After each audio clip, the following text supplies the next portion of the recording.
This is Deputy Chief Vix McGregor. Sorry, I'm gonna go FTO mode. So yeah, so when do you conduct a 1080? So usually when someone is committing a traffic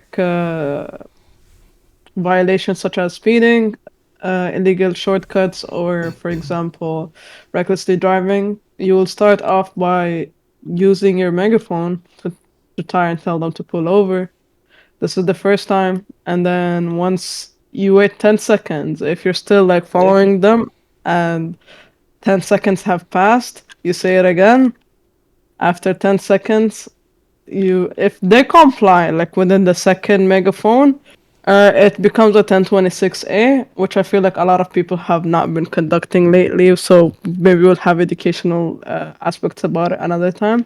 But again, you wait 10 seconds. If he does not pull over again, this is the last try. You give them 10 more seconds, and then this is where you've had it. Like you're following them, and you start reporting on dispatch.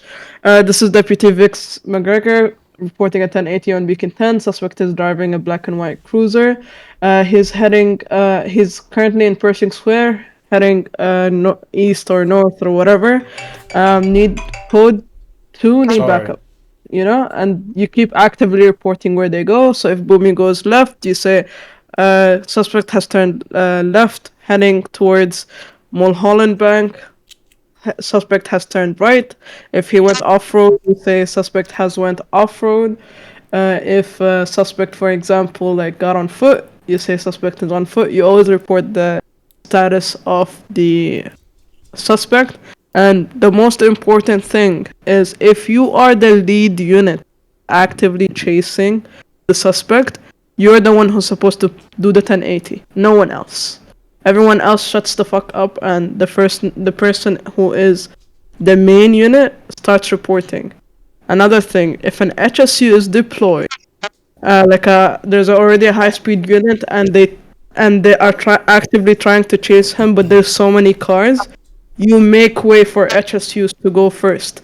Priority is always for HSUs. That's why in reassignment, it's always HSUs, SWAT, cruisers, because it's depending on how fast the car is. So that's pretty much it. And then once backup has arrived, you can perform at 1062. You cannot just perform it on your own. There needs to be a unit behind you supporting you while you're performing the 1062. And that's pretty much it. And one more thing is, let's say I'm conducting the 1080, you're at pizza stacks fucking around. The least you can do is say 1080 on beacon 4. Like that's the least thing you say it on the department radio, so other members can know, because I cannot type while chasing the suspect. That's pretty much it. Yeah, this is a really, really important thing. Just gonna add a few things here. The thing Vix just mentioned, guys, whenever you see a 1080 being hosted by somebody, first, of course, you have to respond.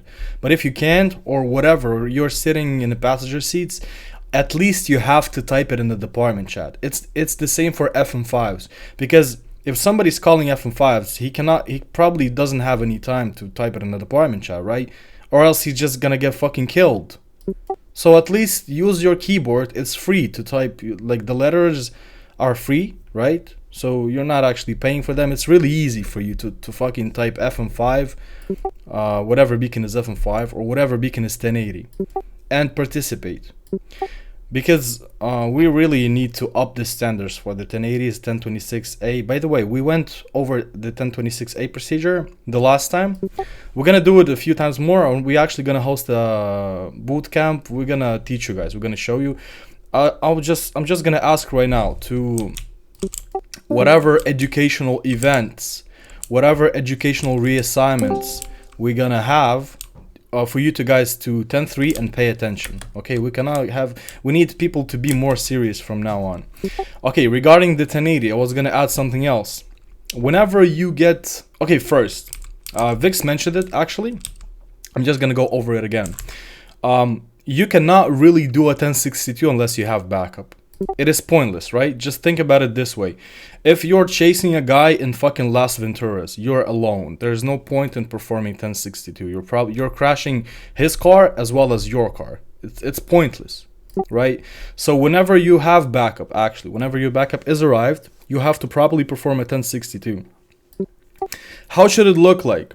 First, you try to overtake him. Whenever you're ready to actually perform a pit maneuver, you say, attempting a 1062. You do it, and you see the results. There are two possible outcomes. It's either PIT successful or PIT unsuccessful. So you just say 1062 successful or 1062 unsuccessful, and you keep going. That's really, really easy. And one last thing in the 1080. Whenever you eventually got the guy, let's say he put his hands up and okay, he's not running anymore. You cuffed him. It's not like a big mistake or anything, but still, when you're saying 1015, which it means suspect is in custody. Custody meaning cuffed and detained. When the guy is not in the car, he's not in custody yet. So when you get him in the car, he's actually 1015 then. I know, even me, I'm doing this. Whenever you cuff somebody, I just drop a message 1015 or 1015A, whatever, right? But just so you know, the protocol is the protocol, right? The protocol actually makes you only report 1015 whenever he's inside of the car. I mean, it's not like a strict rule or whatever. Even when you're arresting somebody, we're gonna cover this in the future educational reassignments, the arresting procedure. But I'm just gonna say it as an example. Whenever you're arresting somebody, the first thing you should do is what? Who can tell me? What's the first thing you should do whenever you cuff the guy and got him inside of the car? Does anybody of here know? Just type it in the chat. Just type it in the chat. His rights. Yes, right. Read him his rights. And nobody fucking does that, right? Yeah, Miranda rights. I'm surprised a lot of you guys actually know it. Because I thought not everybody knows that. You're supposed to do it. So, I mean, it's not like a rule. Yeah, that, exactly that. You should do it. It's in the protocol, but I mean, nobody is really doing it, but it's the protocol still. You should do it. You should give him his rights and he should know them. Okay, that's all for the educational reassignment. Let's